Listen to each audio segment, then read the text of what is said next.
going on, Jerome's? So looking ahead towards Sunday, of course, you got Lamar Jackson and the Baltimore Ravens rolling on in. They're 3-5. Allegedly 4.5-point favorites, whatever. But Lamar, former league MVP, should have won last year, but Josh Allen, they were just like, damn, here. Lamar Jackson is one of the most dynamic, electric players in the National Football League.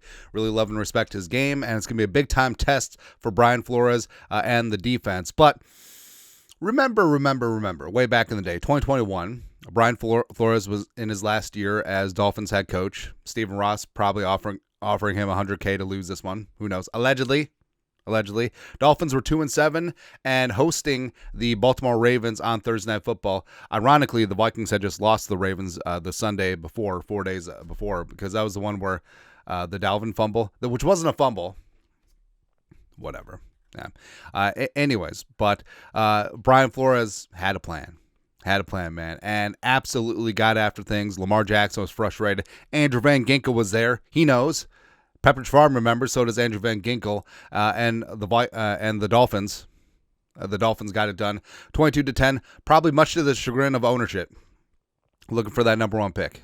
Yeah. But they completely humbled the Ravens, and Lamar was held in check, 26-43 for 238 at touchdown late. Had a pick, sacked 4 times, as well as only had 39 rushing yards, which, remember, back in the day, like Lamar has definitely developed more as a passer, extremely dangerous there, but he was just a dynamic runner when he first came into the league. Like, he could still move, for sure, but a couple years ago, he was just that dude, man.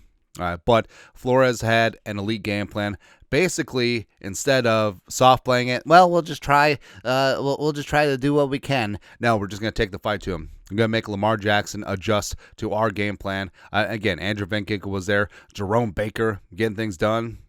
Love to see it, man. All right, and Lamar that night sacked 4 times, 0 blitz. So play man across. You got zero safety help deep. 35 of 70 snaps. Ravens were 2 of 13 on third down. 2 turnovers, no touchdown until 4 minutes 11 seconds left to Mark Andrews. Should have gone to Josh Oliver. Josh Oliver was there, probably blocking Andrew Van Ginkel some of the times. But it was just an absolute masterclass, and it really, I mean, that was one of those games.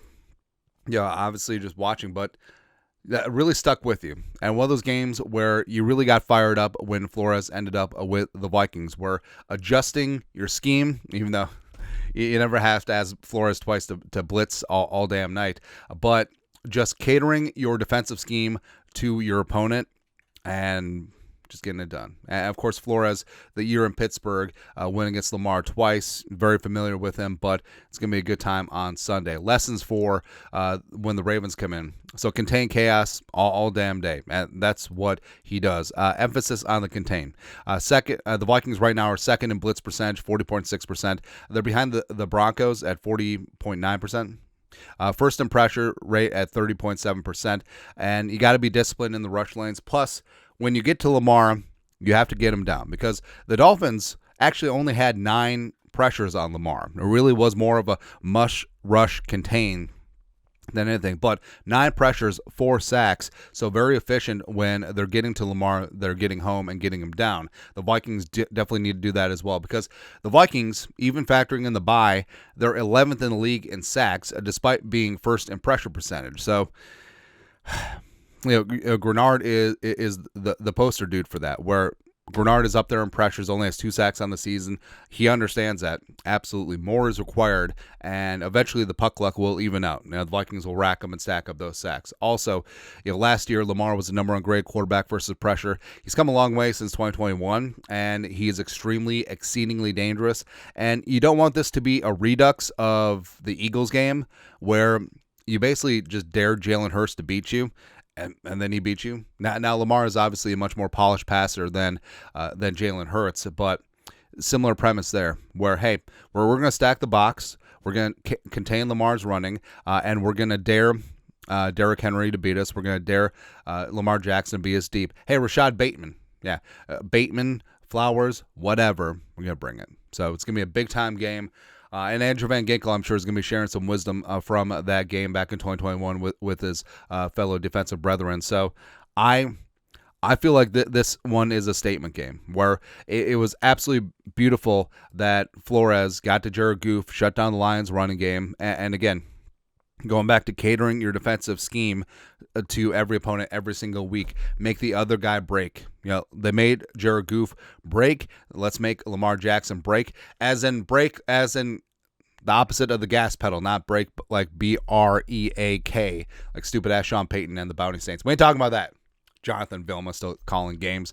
Stupid ass Drew Brees is on TV like his opinion matters. Whatever. Drew Blind Eye Brees. Yeah, whatever. What are we talking about? Oh yeah, Lamar Jackson, get him. That's it. I just feel like Brian Flores is gonna have another one of his finest hours on Sunday. It's gonna be good. Anyways, your thoughts are thoughts. Flo versus Jackson back in the day. Woo, good times. Let us know. Comment section. You guys, the best you know what to do. Skull production value.